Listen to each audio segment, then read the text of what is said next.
प्रयास किया, लेकिन ये प्रयास सफल नहीं हुआ और ना कभी होगा। और मैं तो ज़रूर कहूँगा आदरणीय चंपई सोरेन जी को आपके माध्यम से कि आप झारखंड के अच्छे और बड़े नेता थे, लेकिन आपने पता नहीं किनके कहने पर और क्यों और किन परिस्थितियों में, जब आपको हेमंत सोरेन जी ने, गुरु जी ने, हमारी नेता सोनिया जी, राहुल जी ने आपको मुख्यमंत्री के पद पर बैठा दिया, फिर आपने किस तरीके से ये सत्ता लोलुपता के तहत जो है आपने विद्रोह कर दिया। फिर आपने उसी मंत्रिमंडल में मंत्री का भी पद ले लिया। फिर आप ये भी कह रहे हैं कि साहब हमारे साथ नाइंसाफ़ी भी हो गई। तो ये मुझे समझ में नहीं आ रहा है कि आपकी 3 तरह की भाषा जो है वो आप ही क्यों कह रहे हैं। एक तरफ आप राज्य के शीर्ष नेता बन गए मुख्यमंत्री की हैसियत से, फिर आपने सत्ता का लोभ भी आपके सर पे चढ़ गया, फिर आपने जो है उसी मंत्री परिषद पर जो है मुख्यमंत्री हेमंत सोरेन के नेतृत्व वाली सरकार में मंत्री भी बन गए, और फिर आप कह रहे हैं कि हमारा अपमान भी हो गया। तो अपमान कब हुआ आपका? क्या अपमान तब हुआ जब हेमंत सोरेन जी जेल जा रहे थे और दुख और विपदा के समय अपना सबसे शीर्ष नेता और सबसे विश्वास पात्र जानकर आपको मुख्यमंत्री की कुर्सी पर बैठा दिया, तब आपका अपमान हुआ? या तब अपमान हुआ जब आपने मंत्री परिषद में फिर से जो है मंत्री के रूप में मुख्यमंत्री होने के बाद शपथ ले लिया? क्या फिर उस समय आपका अपमान हुआ? तो अपमान कब हुआ मुझे ये समझ में नहीं आया। और यदि ये इतना अपमान हुआ तो फिर आप मंत्री परिषद के सदस्य क्यों बन गए? तो मुझे लगता है कि कहीं ना कहीं एक सोची समझी साजिश के तहत भारतीय जनता पार्टी और उनके तथाकथित सलाहकारों ने इनको जो है ट्रैप करके इनको जो है इनकी मति हर ली है, और मति हर के इनको जो है इस तरह का जो है कुकृत्य कराया है। लेकिन मैं ये समझता हूँ मन में राम, तन में राम, रोम रोम में राम है, इसलिए हम राम के अटूट सेवक थे, हैं और रहेंगे।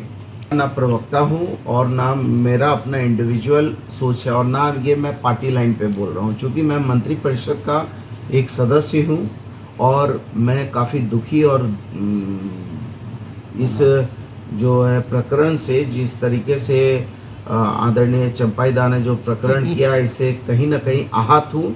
इसलिए ये मेरा व्यक्तिगत, ये मेरी सोच है, मेरी बात है, और कौन क्या कह रहा है मैं नहीं जानता। ये झारखंड मुक्ति मोर्चा का अंदरूनी मामला है, लेकिन चूंकि वो मंत्री परिषद के सदस्य हैं और मंत्री परिषद का मैं भी सदस्य हूँ, इसलिए मुझे लगता है कि आपने पूछा इसलिए मैंने आपको बताया है। और मैं ये समझता हूँ कि ये कहीं ना कहीं भारतीय जनता पार्टी का जो कुचक्र है, उस कुचक्र में हमारे नेता जो हैं हेमंत सोरेन, वो अभिमन्यु नहीं है, वो अर्जुन की तरह हैं।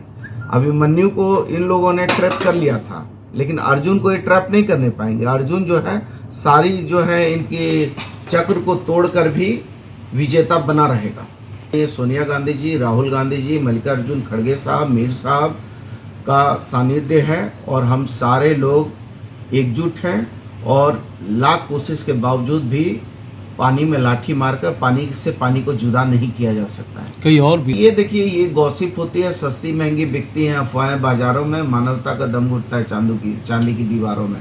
ये तो देखिए, ये तो अभी पहले भी कहा जाता ना, 10 विधायक, 16 विधायक, 15 विधायक, कौन गया बताइए ना? सारे तो यही हैं, कोई एक भी विधायक गया है क्या? इसलिए ये तो केवल जो है एक गॉसिप किया जाता है, एक नैरेटिव सेट किया जाता है।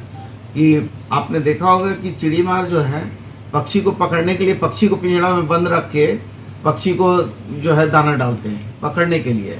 इसलिए कोई भी विधायक और कोई भी हमारा जो है नेता इनके जाल में आने वाला नहीं है। निश्चित तौर पर जो विपक्ष है वो मुद्दा हो गया, और विपक्ष के पास अब कोई ना हमारी सरकार की जो योजनाएं हैं और जो लोकहित में सरकार ने योजनाएं लाई हैं, उसका इनके पास कोई तोड़ नहीं है। चाहे वो मुख्यमंत्री मैया सम्मान योजना हो, चाहे ओल्ड पेंशन स्कीम का मामला हो, सर्जन पेंशन स्कीम का मामला हो, फोटो हो खेल योजना का मामला हो, नीलांबर पीतांबर जल समृद्धि योजना हो, चाहे जो है छात्रवृत्ति योजना का मामला हो, चाहे वो 15 लाख रुपए तक हम जो है मुख्यमंत्री गंभीर योजना में हम इलाज कर रहे हैं, चाहे वो हमारे किसान का ऋण का मामला हो, हर मामले में ये कहीं ना कहीं इनको मुक्की खानी पड़ रही है। इनके पास कोई अब मुद्दा नहीं रहा। अब इन्होंने मुद्दा बनाया था लैंड बैंक, इन्होंने मुद्दा बनाया था हाथी उड़ाने का, इन्होंने मुद्दा बनाया था कि केंद्र के पूंजीपतियों को झारखंड की जो है ये मादरे वतन और माँ भारती को झारखंड की जो है माटी को ये सौंप देना चाहते थे। लेकिन इन लोगों ने जो मुद्दे बनाए थे वो मुद्दे विहीन हो गए।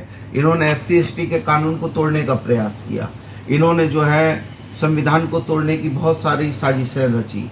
तो हम लोगों ने सभी मुद्दों पर इनका डट के मुकाबला किया है। और झारखंड की जनता सीधी सादी सरल जनता है, और सरल जनता जो है वो कभी छल प्रपंच में आती नहीं है। झारखंडी लोग भोले भाले होते हैं, लेकिन ना किसी से डरते हैं ना कभी झुकते हैं, और हमेशा झारखंड के लोगों ने उलगुलान किया है और उलगुलान करेंगे।